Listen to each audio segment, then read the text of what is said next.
Hi, and thanks for logging on to the Daily DVAR Halacha. And here's a brand new halacha, 4 units from Monday, 3rd day of April, 7th day of Nissan. Here we go. So the counting of Omer will soon be upon us. On the second day of Pesach, on the night of the second day of Pesach is when it starts, the night of the second Seder, if you have two Seders. And we will count for 49 days. Is it a sad time or is it a happy time? Wow, that's a hard question. It was really intended as a happy time, a very uplifting time, when Jews rise from the lowly state that we were in when we got out of Egypt to the lofty state that we were at when we accepted the Torah 50 days later. So it's a time that God expects great uplifting and growth. Now, the great students of Rabbi Akiva unfortunately met with tragedy at that time, during the time of Pesach and Shavuos. Rabbi Akiva, the great Rebbe, had 24,000 students, and they all perished for 33 days in a great plague that happened between Pesach and Shavuos. Now, there are many speeches given as to why this happened.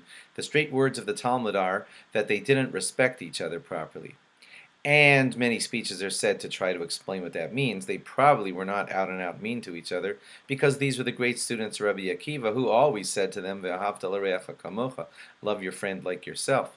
Probably they just didn't hit the greatness in self-respect and respecting of each other as God had expected of them, and during this time of upliftingness, when he didn't see it, decided to exact great punishment from them, or needed them removed from the living.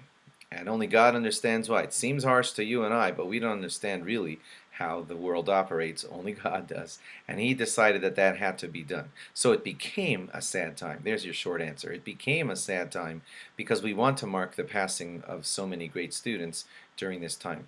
We know that they died for 33 days, and there are 49 days between Pesach and Shavuos. Some say it was the first 33, and some say it was near the last 33, starting from Rosh Chodesh Iyar.